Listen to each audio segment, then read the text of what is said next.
I cannot believe the way manufacturers RV R&D one another, which means rip off and duplicate. I cannot believe this camper hasn't been ripped off more, because it's just that good.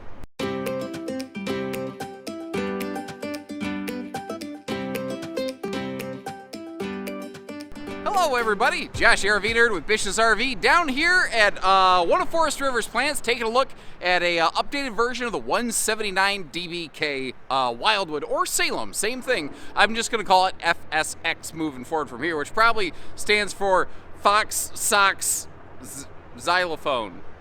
Yeah, that sounds right. Anyway, this is a brilliant camper. It is a concert of efficiency. Instead of the very traditional single over single bunk, they found a way. This is basically the smallest like double over double bunkhouse with a full like, you know, front bed for mom and dad or whoever that you're gonna find out there.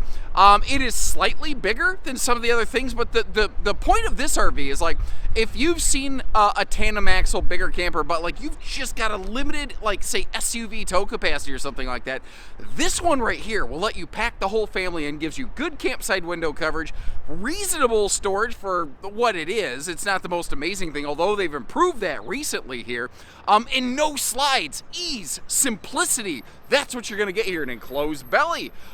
Just a lot of really, really smart features. They changed up the window shade on the door side of the RV, so it doesn't have those annoying strings that hang down and get caught, and the kids sit there and pluck them like it's a banjo or something like that. Then inevitably they get ripped out of the wall. You don't have to deal with that here.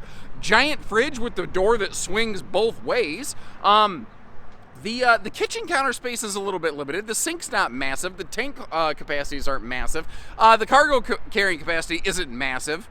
It's a basic family camper with some nice, smart decisions on where they went a little bit further. Like, it's got a little bit of a camp kitchenette, but nothing over the top. And I want to try to really paint the picture for you, what it is and what it's not. I don't want to overpromise and underdeliver on one of these things. And if you like that sort of fair approach, hit that subscribe button if you're new with us. Like our video if you've returned, and leave me a little note. All you regular members of the RV Nerd Herd out there, let me know you are out there and crank it out! Apparently I thought it was D. Snyder for a second, and we're not going to take it anymore. I don't know. And I think part of the reason there aren't more research and developed, aka rip-off and duplicated versions of this floor plan out there, is due to the fact that while more brands are starting to do it, the FSX division was one of the very first to really go after a 7.5 foot wide narrow body. For the longest time, tandem axle campers were 8 foot wide. Single axle campers were 7 foot wide, with very little that did not follow that recipe.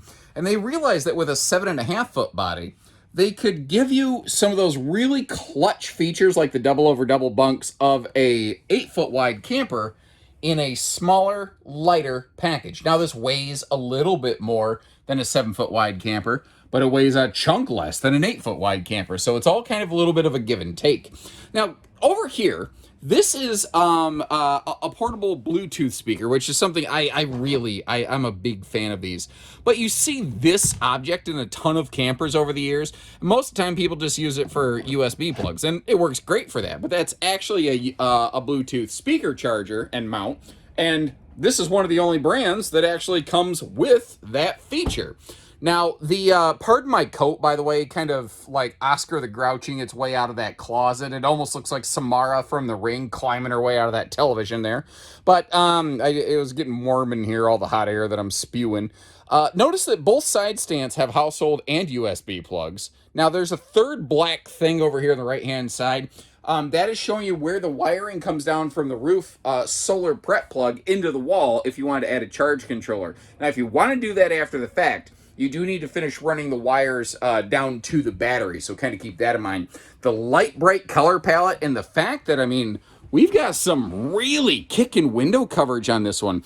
Good windows on both sides, providing some excellent airflow and breeze through. Not to mention, directly above us right here, you have a power venting, basically mini skylight. Now, it is also a mini fan blade, the 4-inch fart fan, as you can see from the dollar store. They don't even really use those for computer ventilation nowadays anymore. Heck, my computer is literally liquid cooled at home, so it's literally got a radiator. But what I'm getting at here is you can really get some awesome airflow. Now, I want to show you the ins and the outs of this whole Murphy bed situation, but I got to flip you over to wide angle mode right about meow. I just like to kind of give you a still shot for a second so that you can kind of, let your eyes adjust. And they added these like storage totes down below what is now a jackknife sofa. It used to just be this like uncomfortable bench. It is so much better to sit on now. Now it's not a big ultra plush theater seat or anything like that, but it doesn't suck quite the way that it used to. It is also a Camp Queen, and this is a 3-section 2-folding bed right here that it is a little bit more to wrestle, but this design provides better pass-through storage as well as an overhead cabinet. Although you might notice as we go through this video, none of the overhead cabinets in this RV that flip vertically open anyway have any sort of strut to hold them open. And there's some easy ways around that. I'm going to point something out here in just a minute on that. But something I want to point out, like I'm standing with my butt to the entry door right now to kind of give you the reference point. Our sofa was back down here. I know I kind of flipped the script on you for a second. That's where your TV hookup's located. It ain't great, but there's not exactly a lot of other space to put it in here. I've got one little better suggestion I'd like your input on, but for now, the kitchen over here. There is an outlet under that overhead cabinet on the wall. But they try to give you some counter space where they could. You got the radius sink and the 2-burner north-south stovetop. Personally, I think more and more brands need to be looking at these 2-burner stoves because very few RVs.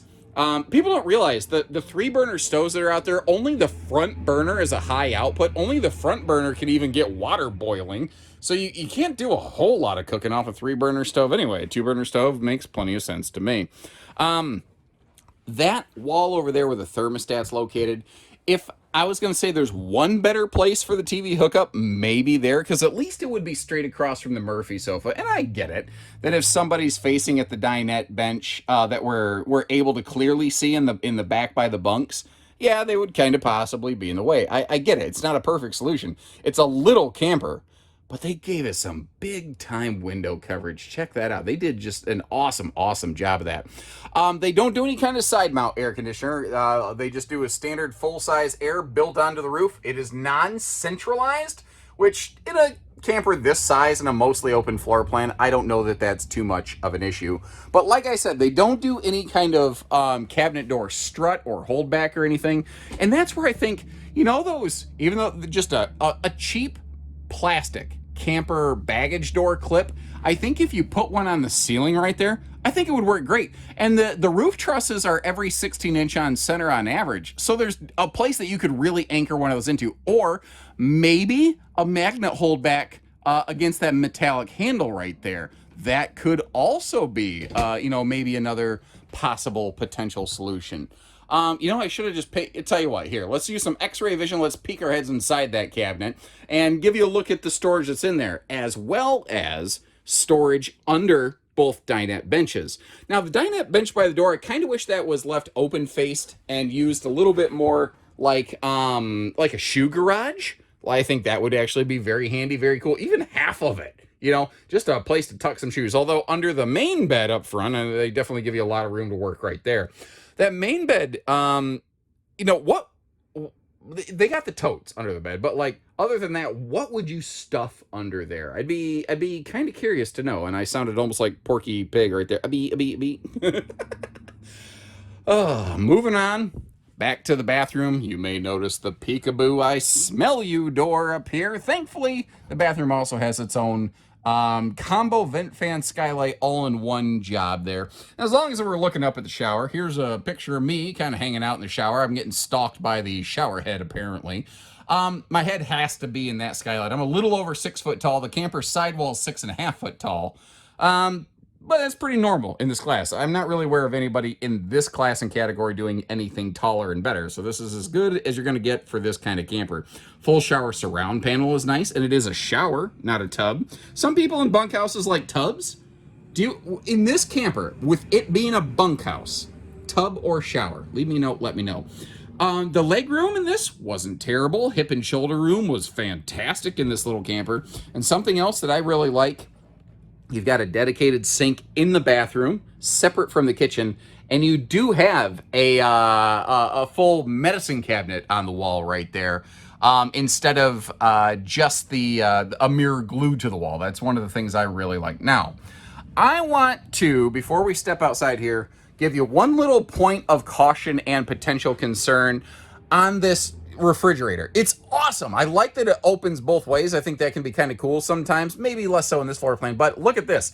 If you don't make sure one side is latched and then you go to open the other one, it could literally fall off in your hands. Now, it's very easy to reattach.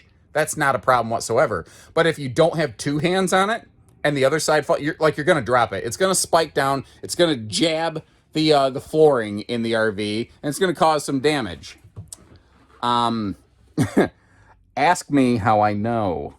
Thankfully, when I did it and I learned my lesson, and it was a lesson I only had to learn one time, the door dropped on my foot, which didn't damage the camper I was in. It did bruise the top of my foot something fierce. All right, so we are, I think, what was this one? 22.5 feet long. We're just under 4,900 pounds gross maximum fully laden weight. Although this one with no slide, and especially in the base version without the optional fiberglass package that you see right over there, this one actually has, I think for a small camper this size, a respectable cargo carrying capacity. But depending on what you're loading and where you're going and what you're doing with it, you could eat into that very quickly. So kind of keep that in mind. Now, if you look up front, you can kind of see this one does have about a half full pass-through. I think that technically makes sense, but it definitely sounds weird rolling off the mouth. This style of Murphy bed allows for a little bit more space. It's interesting because these single axle FSX campers, they actually have two different Murphy bed systems in use right now. One I think is easier to set up. This one, which is not easier to set up, offers better outside storage. So I don't really know which one the best one is. Also take a look at the 167 Wildwood video that I have out, and that has the other Murphy bed. I'd really be curious to know what you think about that. Now, next to that baggage door, you see a little black circle above the marker light. That is a side solar prep plug.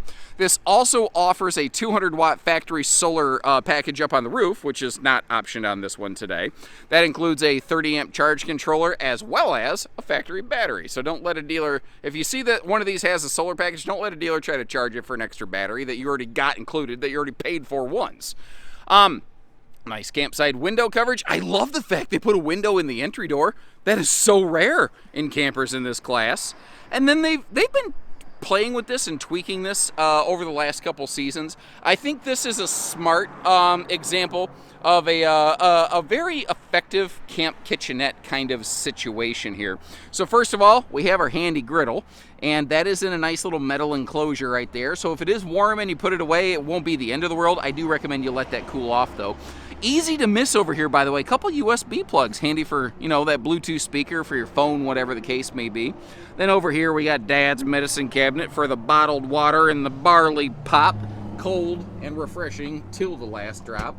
And when you close that up, you see that you actually still have a nice little chunk of cargo space in there. And I think what I would keep in this is like all of my picnic table stuff. By the way, here's a pro tip for you.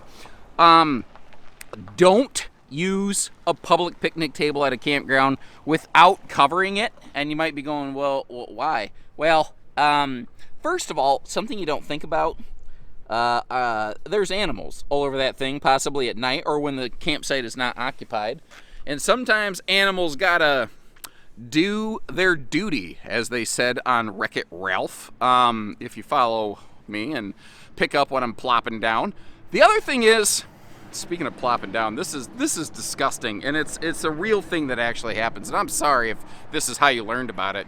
There are people who will just sling their sewer hose across the public picnic table as they're like getting ready to pack up camp or something. It is absolutely disgusting, but it's a real thing that actually happens. So always bring your own picnic table covering. I didn't mean to spend 2 minutes talking about that, but it's a nice way to help your family not get diphtheria or God knows what else. That's another thing that I just looked at a full hot cold outside utility shower. And then over there under the power cable receptacle, there is also a black tank flush. Two things you rarely find, especially together on a little camper like this. Tinted windows, prepped for roof ladder to get up to the fully walkable roof. That would be a telescopic ladder. By the way, those things hold more weight than a ladder built onto the RV, so there are some benefits there, although it's not included with this camper. And by not having a full true pass-through compartment, you are going to have limited places that you could shove that thing, so keep that in mind. And this I love. This is another one of those things, like everything in this floor plan just works together by having your hot exhaust points, your water heater and your furnace over here on the poop side of the camper. They are away from the kids, because this is a bunk model. You know what? In their 167 couples model, it doesn't offend me too awful much, although I think they have the heat exhaust points on the same side of the RV on that one. But my point is, in a family camper, when you got littles potentially running around, the last thing anybody wants is for them to get a burned hand or, you know, lean back against that thing. That is just a good way to ruin a fun family trip right there. Now you don't got to worry about it. Now, if we really want to get cute and ultra specific, there are technically 4 versions of this floor plan. You've got the Wildwood, the Salem, and it's all the same floor plan, but you got the Wildwood or Salem, and then you have the Platinum fiberglass editions of both of those.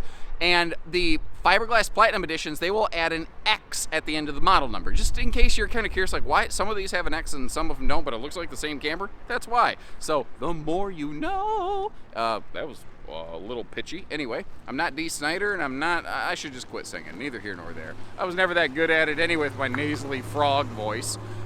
Regardless, I'll leave you a link in the video description to check for pricing and availability on these. No matter what name or what skin package it has, one link to rule them all. And until next time, take care, stay safe, have fun, and happy camping, everyone. Thank you once again for coming back.